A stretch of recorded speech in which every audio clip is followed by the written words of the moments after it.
following podcast is recorded and produced by the Podcast Precinct in affiliation with the network at bicbp-radio.com. The Podcast Precinct. Consistency, creativity, culture.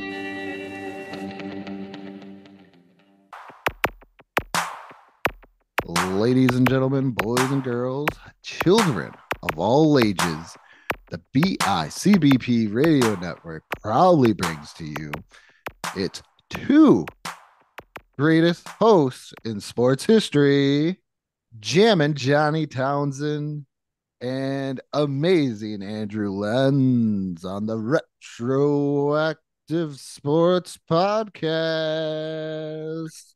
Hello, John.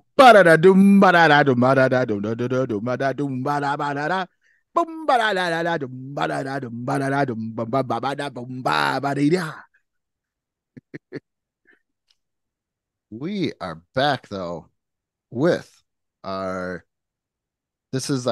meat in our NBA episode sandwich because we're in the middle right now. But even though I think the other episode that we're going to do next week is a little bit more spicier. Yeah. So last time on this show, we kind of ranked our number one picks of all the NBA picks from the 80s. Yep. And now it's time to move up to the next decade. That's right, we're getting super cool. We're getting rad, as the kids back then would say. We're putting on our slap braces, parachute pants, putting away our pongs. I'm trying to think. Getting out our Super Nintendos and trying to figure out which better is Super Nintendo or Sega Genesis. Yeah, because Sega does what Nintendo don't. And we all know if you're that Biggie Smalls, you have both. Oh, yeah. Biggie Smalls literally has both in his name. He's Biggie and he's Smalls. Yeah. Impressive, really, if you think about it. He's an oxymoron. I don't think he wants to be called that, but yeah, I know. I just realized that when I said that, hopefully some people are going, maybe I should look that up. What an oxymoron is instead of just going with that. No, I'm waiting on the that new Pixar movie. It's kind of about the elements, that's coming out this year.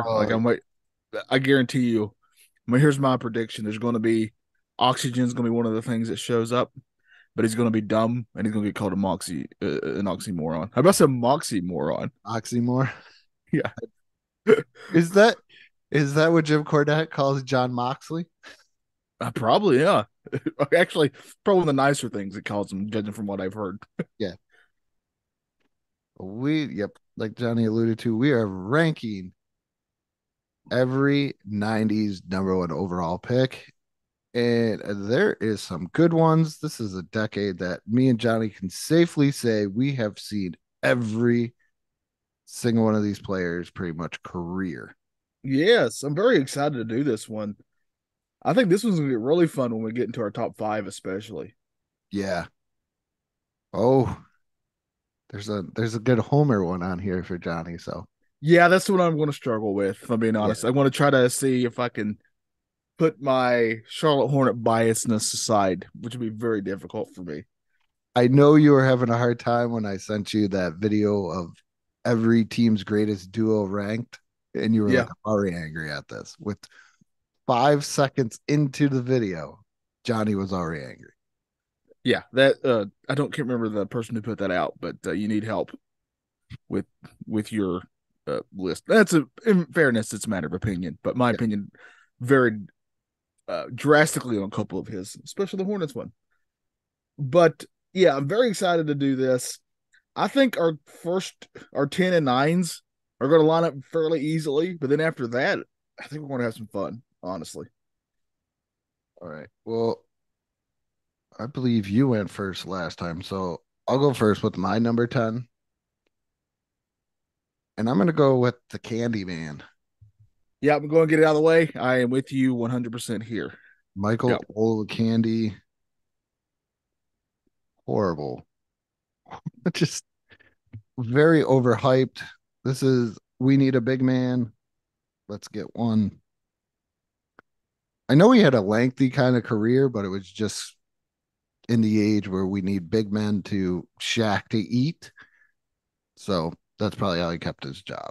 Yeah, and it's coming after, Tim Duncan the year before was the number one pick. So he's kind of got a hard act to follow. You want to be Tim Duncan is. Yep. I would argue Tim Duncan's one of the top power forwards of all time. So to put a spin on Michael O'Candy's career, if I can actually get this up.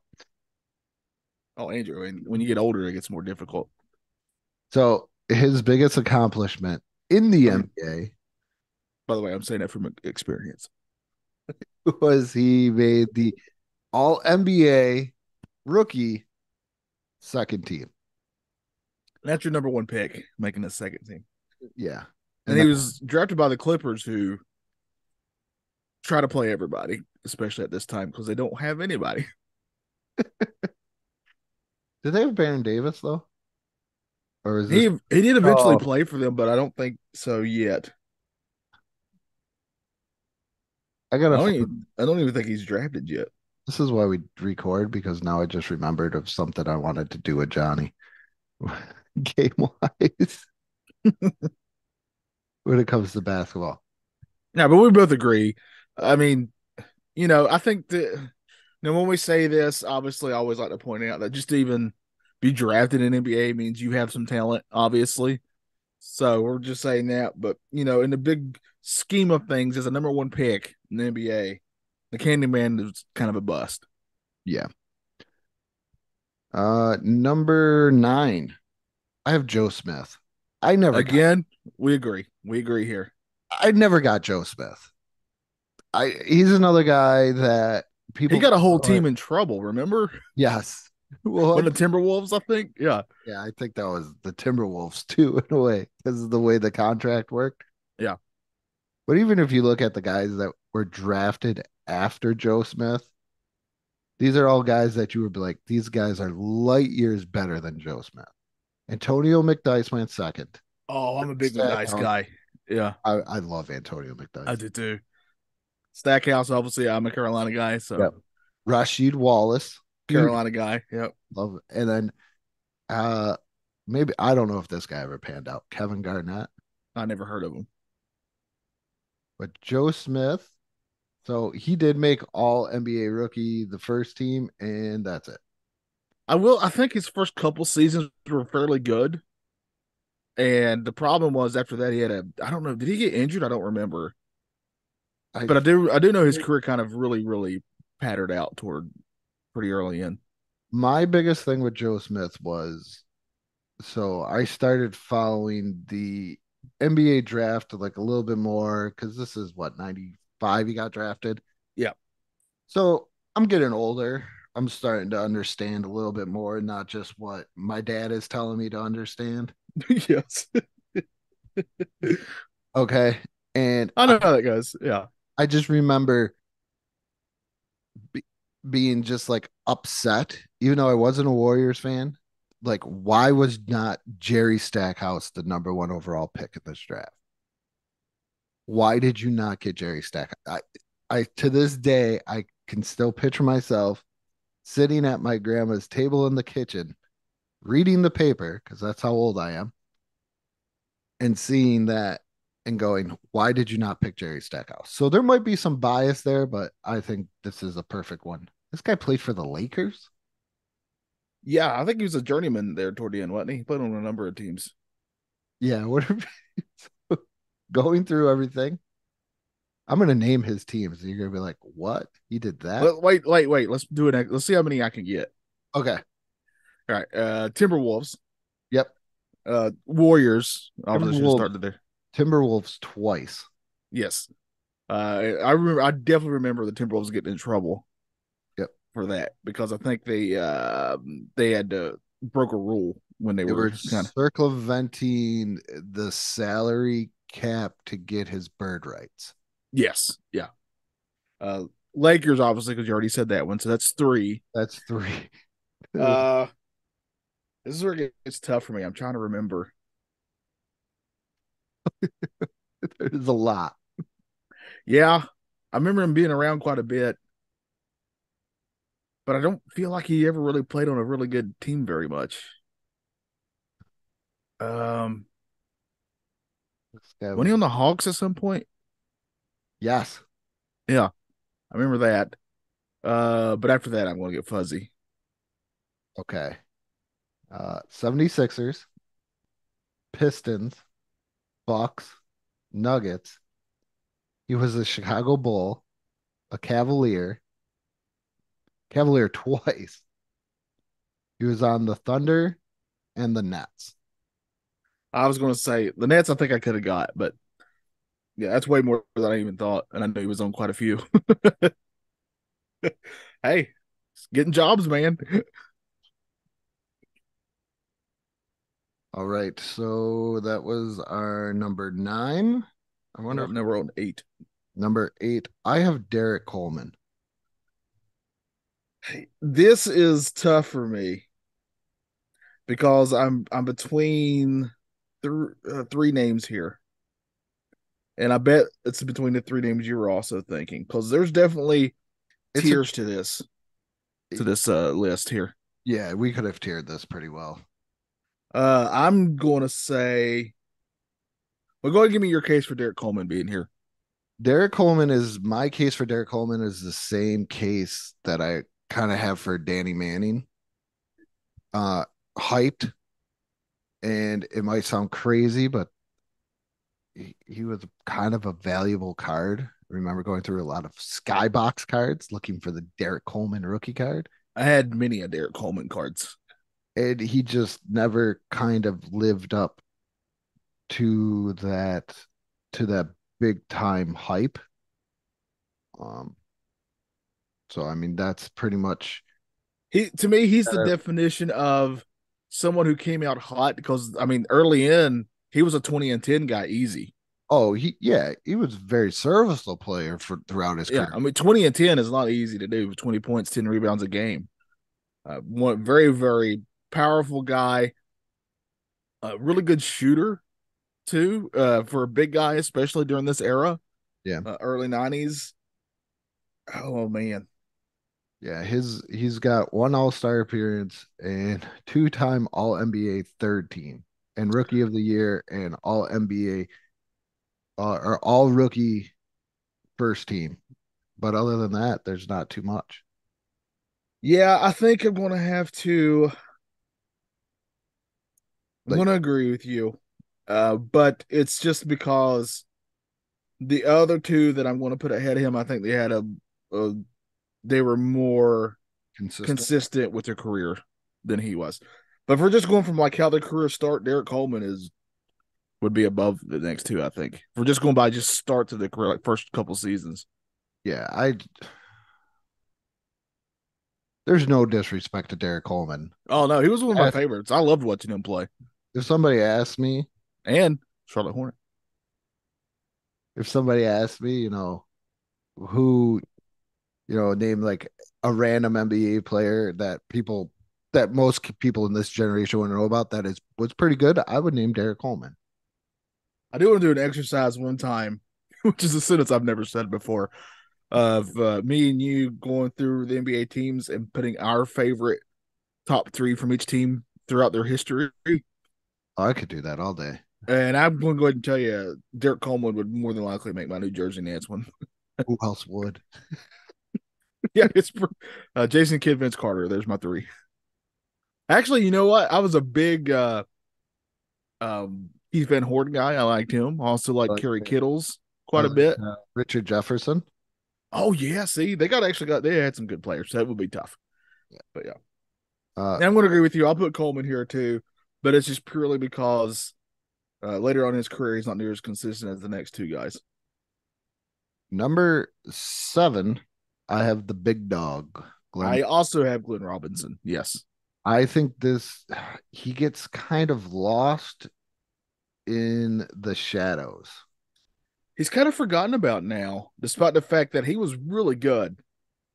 And this was the Bucks team that was up and coming at this time too. They would eventually get Ray Allen, and him and Glenn Robinson would be a really good duo here. But man, there was a time where he was like, you look in the box score, And it was not unusual. In fact, I would say it was almost all the time that he'd have at least 20 something points. I think what really, really hurts him too is when you talk about him and where he was picked. Is when you got Jason Kidd.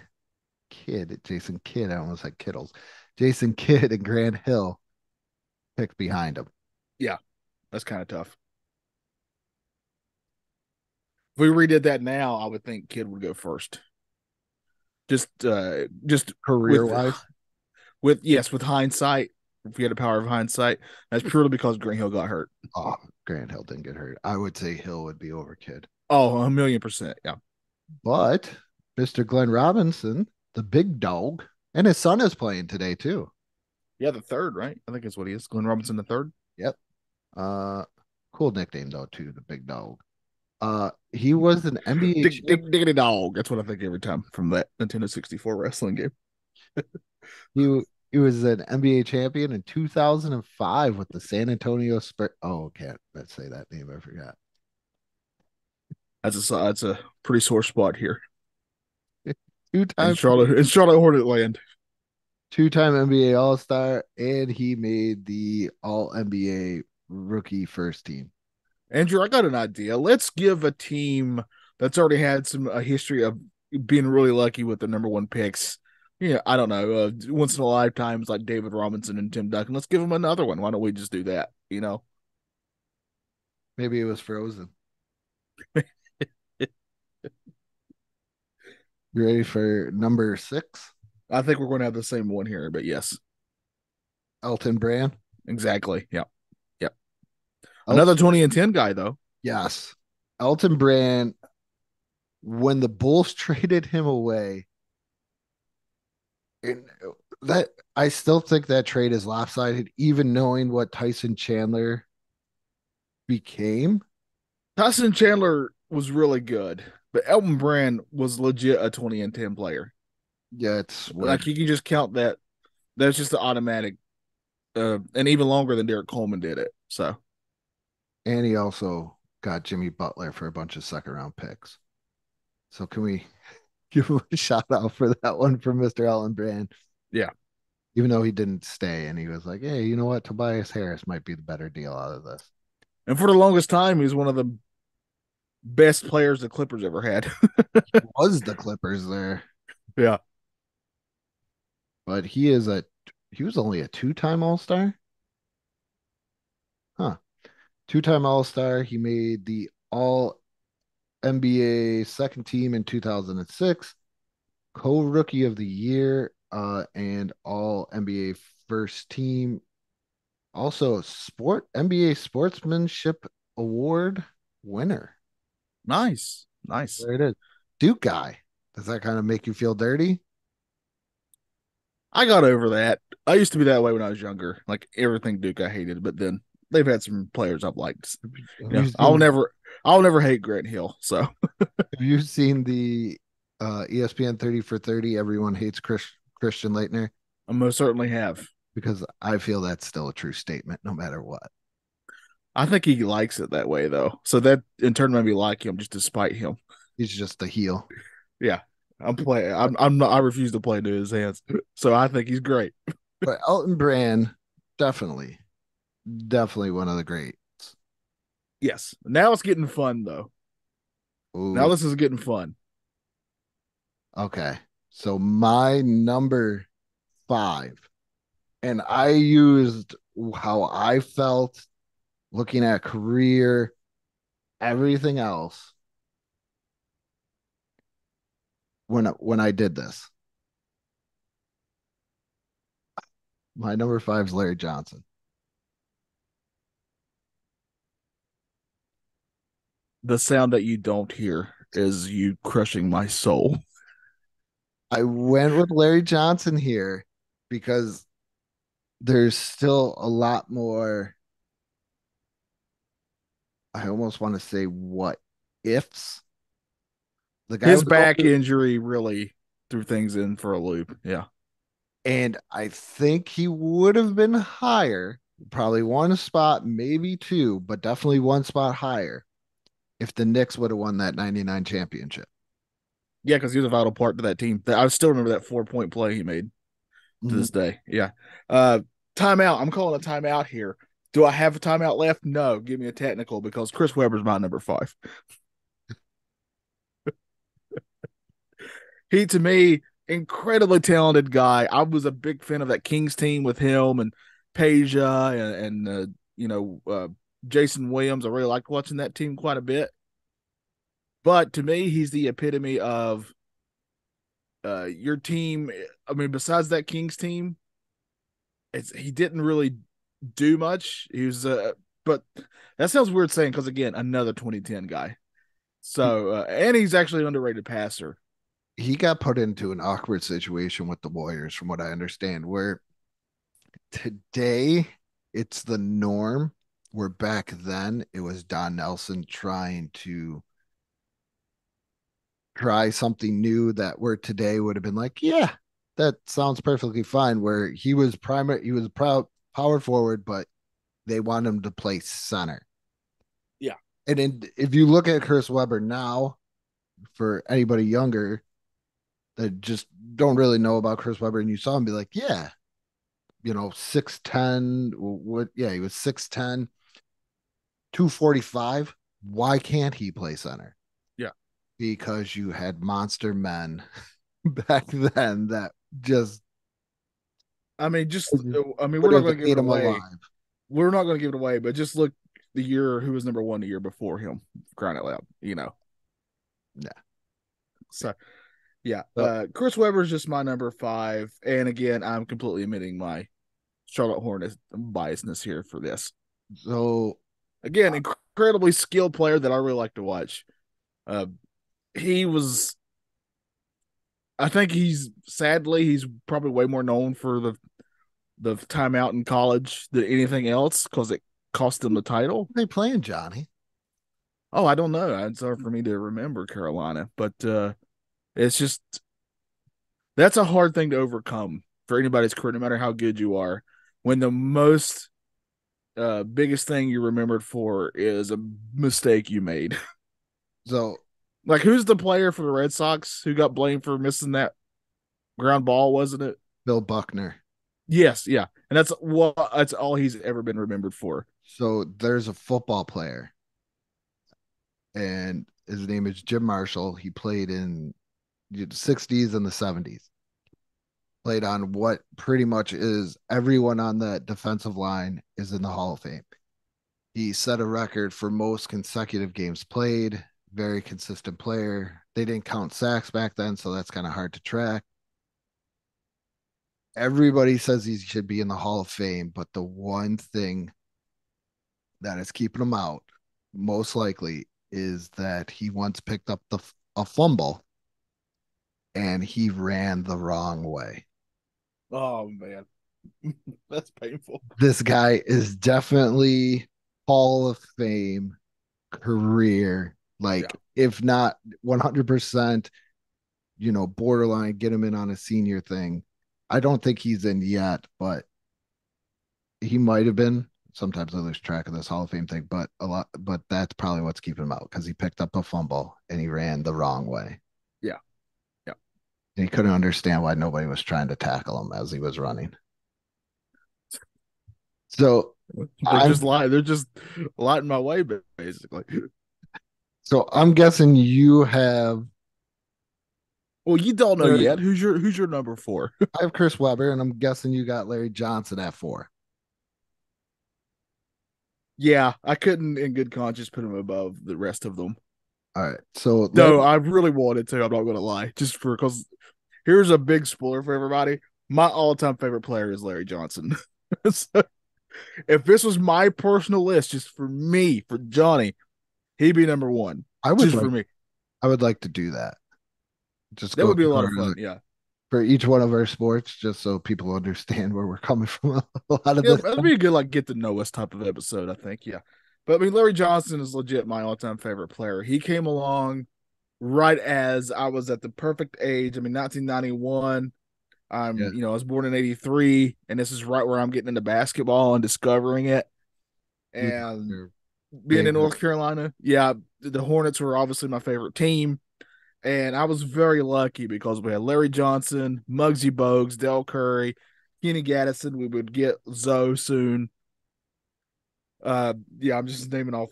I just love those teams so much. I was very lucky in that there's some really fun teams. But Larry Johnson's my all-time favorite basketball player, and I was so sad when we traded him. Like it broke my soul. But he was already starting. He was an undersized. He's what I mean. You said it before. He's what everybody's hyping Zion to be. This is just Yeah. better shape Zion. Yes. Yes. I don't get Zion. I'm not gonna lie. I do. I do. I like Zion a lot, but it's just injuries are going to be. Did you know he's already missed more games than LeBron James has missed in 20 years? I don't doubt this. That's where I don't get Zion. Well, in fairness to Embiid was that same way starting out. Highly injury prone and barely played his first couple seasons. But it's Larry Johnson, though, an undersized power forward who just outpowered you in the vein of Charles Barkley, right? And some of like my favorite dunkers are the power dunkers. I just love a power dunker like a Dominique or somebody like that. And Dominique's probably my all-time favorite dunker. I just love watching that guy. It's just poetry in motion. But I would put Larry Johnson right up there too. It's just some amazing, just powerful dunks. I feel like if you try to block his dunk, it'd break your hand. Do you know who the Hornets got for Larry Johnson? Don't remember. I was so heartbroken that he was going to New York. Anthony Mason. That's right. Yes. And Brad Lodish. I completely forgot about Brad Lodish. I did too, but I didn't forget about Anthony Mason. Rest in peace, because he was a heck of a guy. Really fascinating player. You guys just traded. You're like, hey, give us one good player and then just throw in some guy, because for morning you got Glenn Rice and Matt Geiger. I'm gonna get a lot of hate for this. You like Matt Geiger. I love Matt Geiger. I knew that was coming. And also, giant Glenn Rice fan here. So Glenn Rice would thrive in today's game. Oh, good Lord. Yeah. Yeah. Glenn Rice would be his best years were with the Hornets too. Also, he was watching him play was an honor for me. Like, good God, what a player. But yeah, Larry Johnson's my next one here. Also, Larry Johnson, I'll go over their career accomplishments in the NBA. Larry Johnson, only a two-time All-Star. It's weird. Perennial All-Star in my heart.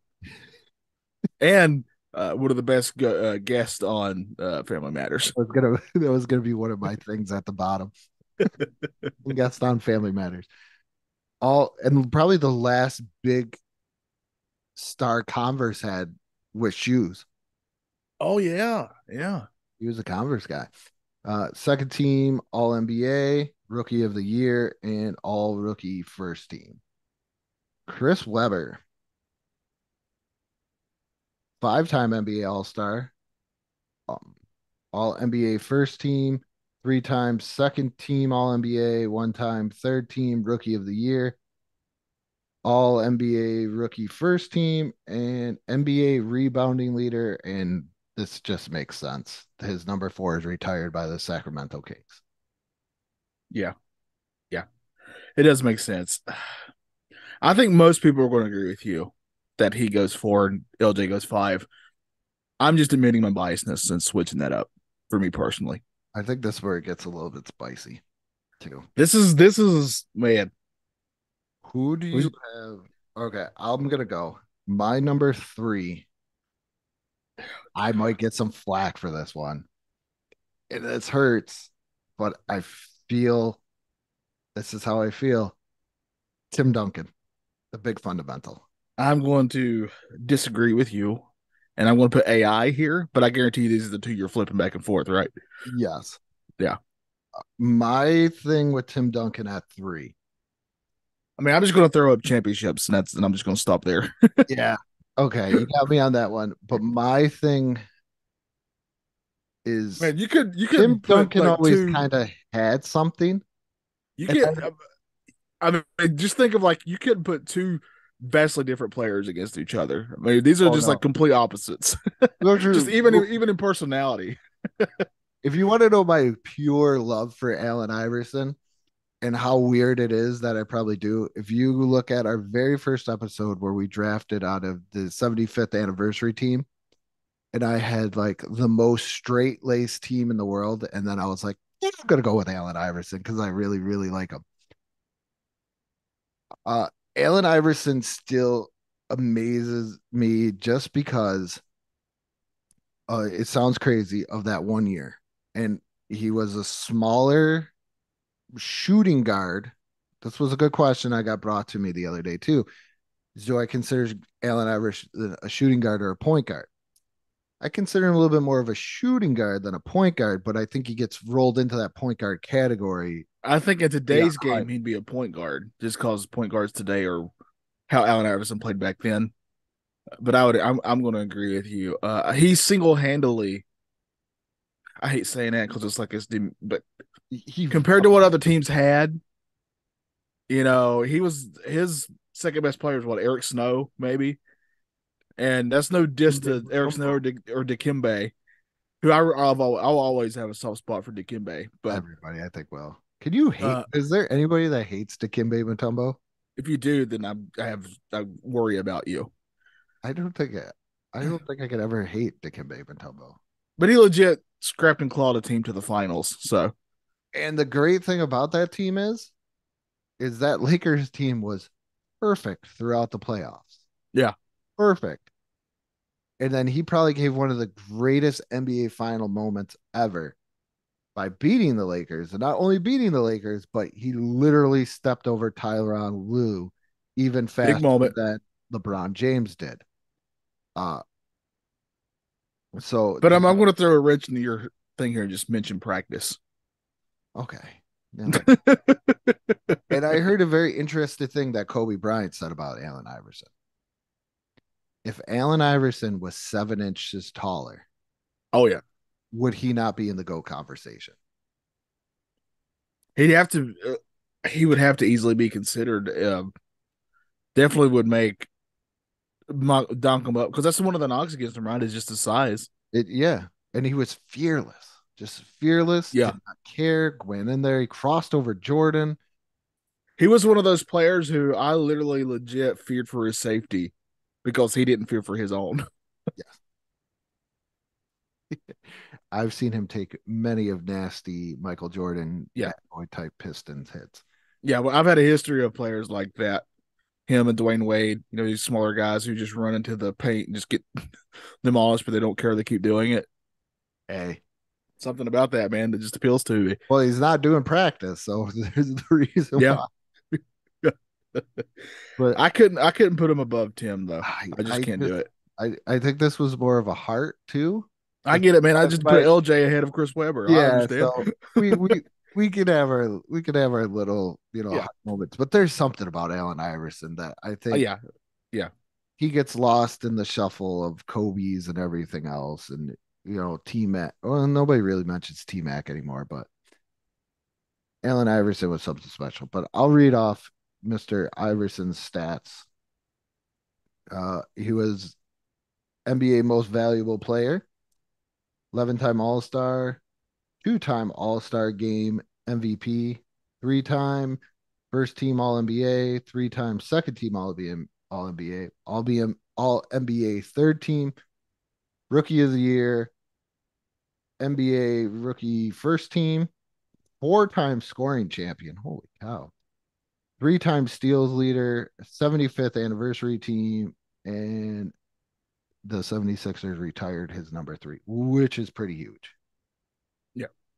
I look at franchise when I see a guy's name get retired, like Chris Webber. I just read he got retired by the Kings, and I'm like, you better do that because there's not too many other that you could probably go with other than when you were, what were they, like the Kansas City Royals or something, Yeah.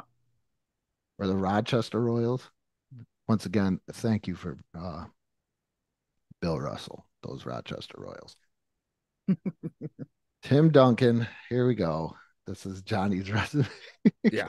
I am a big Tim Duncan fan. I love Tim Duncan quite a bit. 5-time NBA champion, 3-time NBA Finals There's MVP. just something about a guy who's just destroying you and he doesn't talk. No, I guess he did. Oh, he did, but like nobody knew or something like Yeah, that. like Garnett said, it was just Oh, just yeah, it's just really funny. real annoying things like nice shot. Here we go. Oh, did you like that? Yeah, like so great. like he said it was just like the most monotone, just down to earth stuff. 15-time NBA All-Star, NBA All-Star co MVP, 10-time NBA first team, 3-time All NBA second team, 2-time All NBA third team, 8-time All NBA defensive first team, 7-time All defensive second team, NBA Rookie of the Year, NBA Rookie first team, NBA Teammate of the Year. Don't know what that is. And of course, number 21 retired by the San Antonio Spurs. Yeah, one of the unheard of now. It stayed with his team the whole career. Yeah, I like the Teammate of the Year award. That just is the most Tim Duncan it award. is. Yeah, the trophy might as well just be just him. Just name it the Tim Duncan Award. Yeah. The teammate. So So obviously, this means we both agree on a number one. we have the panel discussions own Shaquille O'Neal. That's right. Yep. She was here to accept this award. I have to let him know since I do the panel discussion with him. Yeah, I think you'd be pretty happy. Yeah. Yeah. But yeah, Shaq, the most dominating NBA player ever. You can make a case for him to be the greatest center ever. He could In our lifetime, he's by far one of the most powerful guys I've ever seen play basketball. Oh yeah. I just remember the first time I saw.